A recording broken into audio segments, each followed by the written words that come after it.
स्वयंवर प्रेम का प्रतीक नहीं पुत्री, प्रथा और परंपरा का प्रतिमान है। तुमने न केवल उन परंपराओं की मर्यादा भंग की है, बल्कि हमारे सम्मान, हमारे अभिमान को भी भयंकर ठेस पहुंचाया है पुत्री। ये कैसी व्यवस्था है? ये कैसा समाज है पिताश्री, जहां एक बेटी की इच्छा का कोई मोल नहीं। उसके जीवन जीने जैसे महत्वपूर्ण निर्णय को भी पिता और समाज ही लेता है, बिना उससे पूछे, बिना उसकी सहमति के। परंपरा नहीं बदलेगी, तुम्हें अपनी इच्छा बदलनी होगी। ये कठोर निर्णय किसका है? एक पिता का या एक राजा का?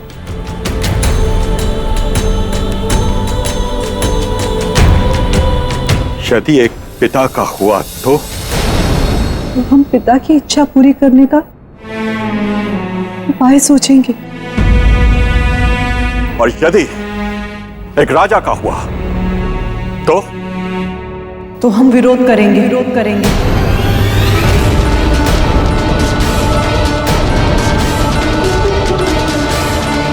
टूट जाना पसंद करेंगे, पर एक राजा के सामने झुकना पसंद नहीं करेंगे।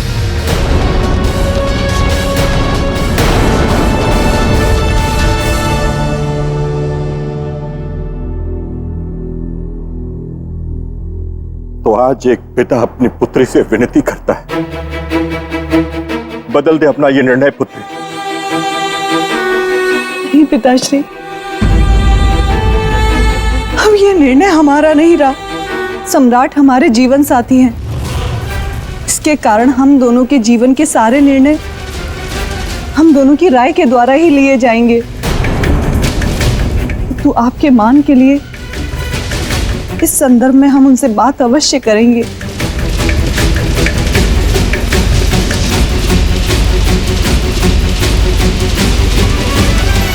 देवी, महारानी चित्रलेखा ने जो निर्णय लिया उससे नीति, राज्य और सहानुभूति तीनों मार्तंड के पक्ष में हो जाते।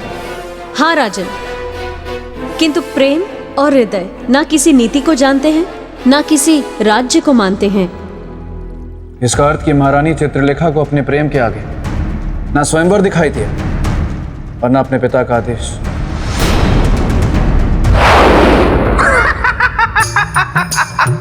पिताल, आप यहाँ क्या कर रहे हैं? आपको तो छुई मुई के पास होना चाहिए था। मैं कहीं नहीं जाने वाला, मैं यहीं रहूंगा और यहाँ रहकर सम्राट विक्रमादित्य, राजकुमारी चित्रलेखा और उस दुष्ट मार्तंड की कथा को आगे लेकर जाऊंगा और आपको बताऊंगा कि आगे क्या हुआ। तो राजन, उस दुष्ट मार्तंड ने मेरे मित्र विक्रमादित्य पर आरोप प्रत्यारोप लगाने शुरू कर दिए। विक्रमादित्य, तुमने छल किया है मेरे साथ, अपना वचन तोड़ा है तुमने। नहीं मित्र, हमने वचन तोड़ा नहीं, उसे पूरा किया है। इसीलिए वरमाला अपने गले में पहन ली। हम नहीं जानते कि जो हुआ वो क्यों हुआ और कैसे हुआ, परंतु इतना जानते हैं कि जो हुआ वो गलत हुआ। क्या कर सकता हूं तुम्हारे लिए मित्र?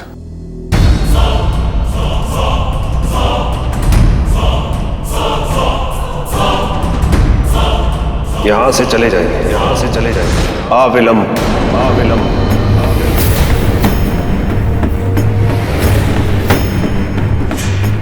सम्राट अब यहाँ से कहीं नहीं जाएंगे, यहाँ से कहीं नहीं जाएंगे।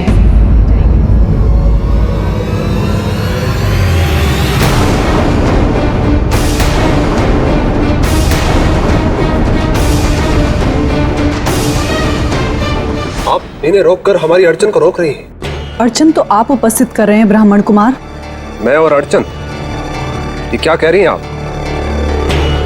देवी स्वयंवर की शर्त के अनुसार आप मेरी पत्नी हैं और मैं आपका पति। आप जानती है ना, स्वयंवर की शर्त को मैंने पूरा किया है। वो शर्त हमारी नहीं थी, हमारे पिता की थी। इसलिए स्वयंवर से संबंधित जितने भी प्रश्न और जिज्ञासा है, आप उनसे बात कीजिए, हमसे नहीं। अब हमें एकांत दीजिए, हमें सम्राट से कुछ बात करनी है।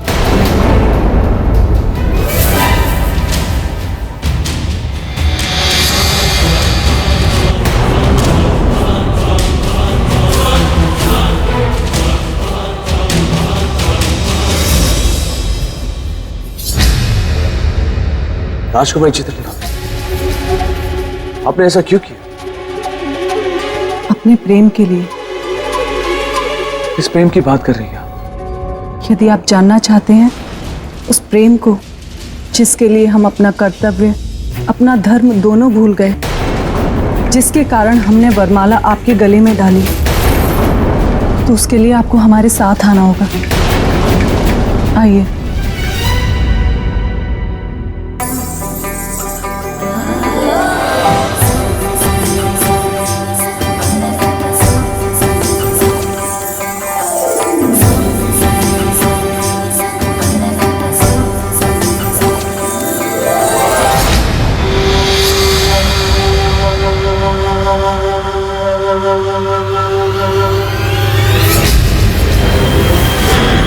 पानी सर से ऊपर हो, इससे पहले मुझे महाराज धर्मदत्त से बात करनी होगी।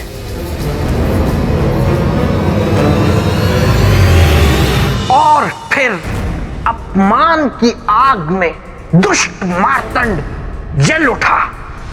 राजन, एक प्रश्न मेरे पेट में बड़ी देर से गुदगुदी कर रहा है। देवी, अगर आप आज्ञा दें तो मैं पूछ लूं इनसे। नहीं बेताल, तुम वापस प्रेत भूमि जाओ, वहां छुई में तुम्हारी प्रतीक्षा कर रही है। नहीं नहीं नहीं नहीं नहीं नहीं नहीं नहीं देवी, मेरी गुदगुदी बंद हो गई। मुझे कोई प्रश्न ही नहीं पूछना, मैं तो एकदम चुप रहूंगा, लेकिन यही रहूंगा।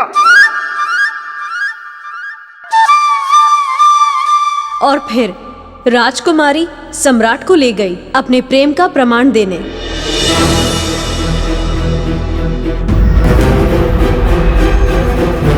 देवी, यहाँ क्यों लाई आप? क्या है यहाँ? हमारा प्रेम। चारों ओर अपनी दृष्टि घुमाइए और फिर हमें बताइए, क्या सच में हमने जो किया वो गलत किया? क्या हमें वो नहीं करना चाहिए था? बिना कोई प्रमाण कुछ भी कहना अन्याय होगा देवी, असंगत होगा। प्रमाण मिलेगा।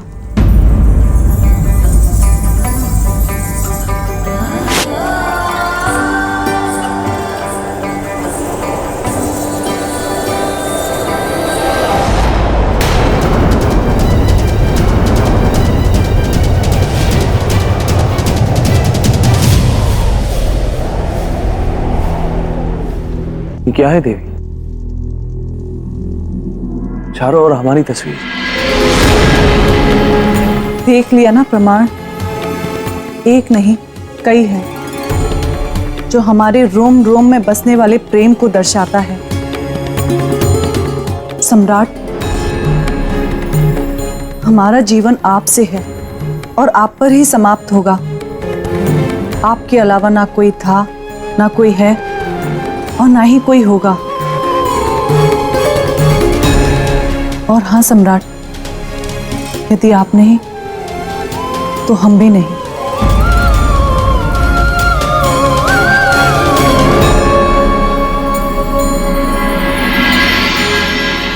मार्तंड जी, मैं आपसे एक बार पुनः कह रहा हूं कि सम्राट विक्रमादित्य से हमारा कोई संबंध नहीं है। विवाह की शर्त आपने पूरी की है, इसलिए मेरी पुत्री का विवाह आपसे ही होगा। मेरी पुत्री पर अधिकार अब केवल आपका ही है। तो फिर विलंब कैसा? विदा कीजिए अपनी पुत्री को। किंतु बिना विवाह संस्कार के? इसकी कोई आवश्यकता नहीं। मैं अपने आश्रम में विवाह करना चाहता हूं। आप बस विदाई की तैयारी कीजिए। महाराज को अपनी तरफ मिलाकर कौन सा बड़ा कद्दू में तीर मार दिया मार्तंड ने? ये मुझे कौन खींच रहा है? पहले तो मुझे सौंदर्य लेखा खींचती थी खेचन शक्ति से, लेकिन अभी कौन खींच रहा है? सुई मुई तुम्हारे पास भी खेचन शक्ति है। हुर। तुम्हें क्या लगा था मेरे बेताल? तुम मुझे नहीं बुलाओगे तो क्या मैं तुम्हें नहीं बुला सकती? तुम मुझे बुला नहीं, रुला भी सकती हो। कृपया करके जल्दी बता दो कि क्या बात है। मुझे वापस जाना है। वहाँ मेरे मित्र की कथा चल रही है जिसका सुनना मेरे लिए बहुत जरूरी है। तुम्हें उस कथा की पड़ी है और मेरी इस व्यथा का क्या? सुनो ना, मुझे ना प्रतिदिन नृत्य करने का बहुत शौक है। हाँ, तुम्हें भी पसंद है ना? तो चलो नृत्य करते हैं। देखिए, मुझे नृत्य करना नहीं आता है। मुझे एकांत चाहिए, इसलिए मुझे एकांत में छोड़ दो और यहाँ से चली जाओ। चली जाइए।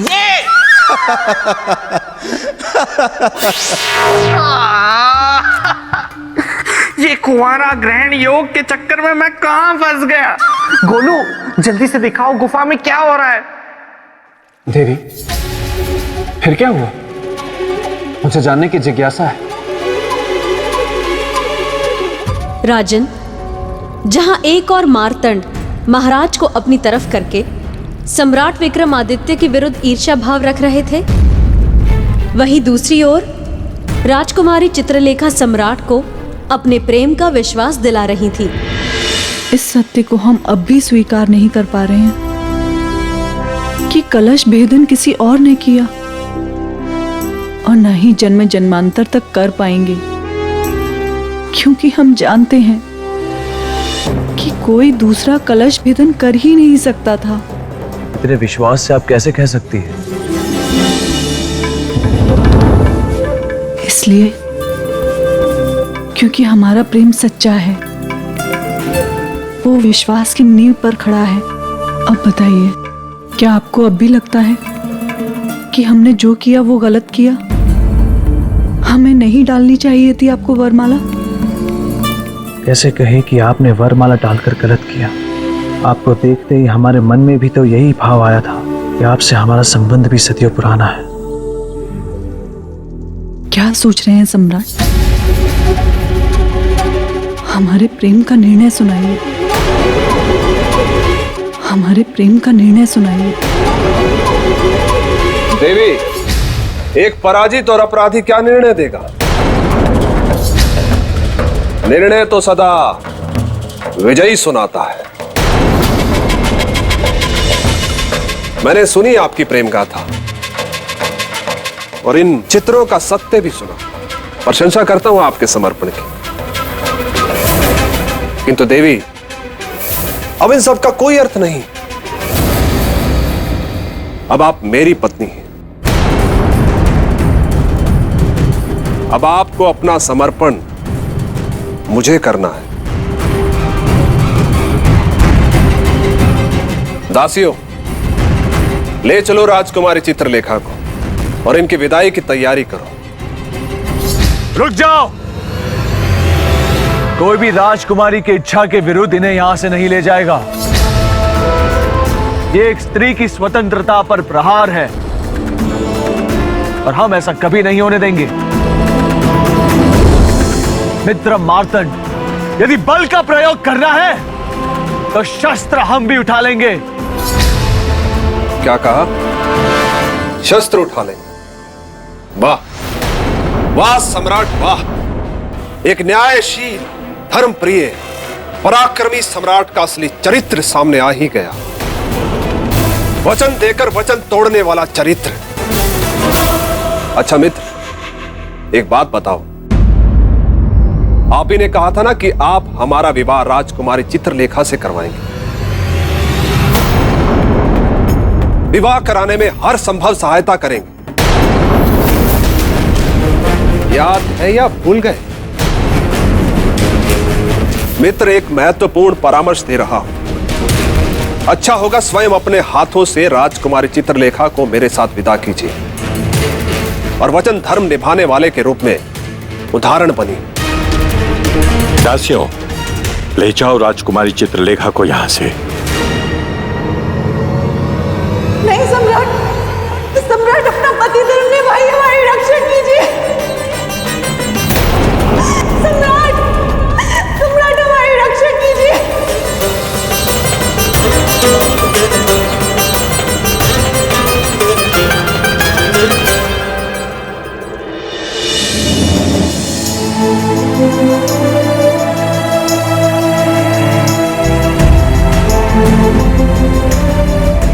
हमारा जीवन आपसे है और आप पर ही समाप्त होगा। आपके अलावा ना कोई था, ना कोई है और ना ही कोई होगा। यदि आप नहीं तो हम भी नहीं।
मार्तंड, जिस वचन के बदले हमने तुमने अपनी योग शक्ति से विजयी बनाया, उसी योग शक्ति से हम अपनी पत्नी की रक्षा करेंगे।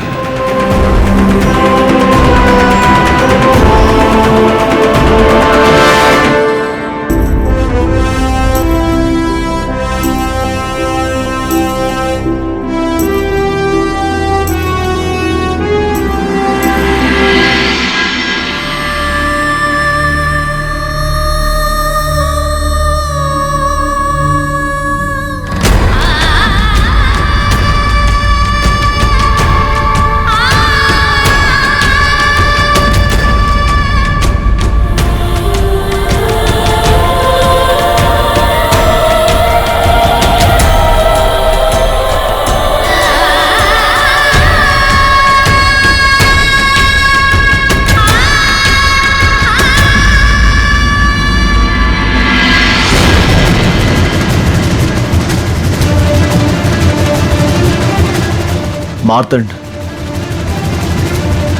तुम्हारे वचन के साथ केवल हमारा शरीर बंधा है, हमारी आत्मा नहीं। राजकुमारी चित्रलेखा ने हमें अपना पति स्वीकार कर हमारी आत्मा को बांध दिया है। अब हम अपनी योग शक्ति से उनकी रक्षा करेंगे और उनकी रक्षा करना हमारे लिए सबसे महत्वपूर्ण है, क्योंकि इसी रक्षा से हमारे वचन, धर्म और कर्तव्य की रक्षा बंधी हुई है।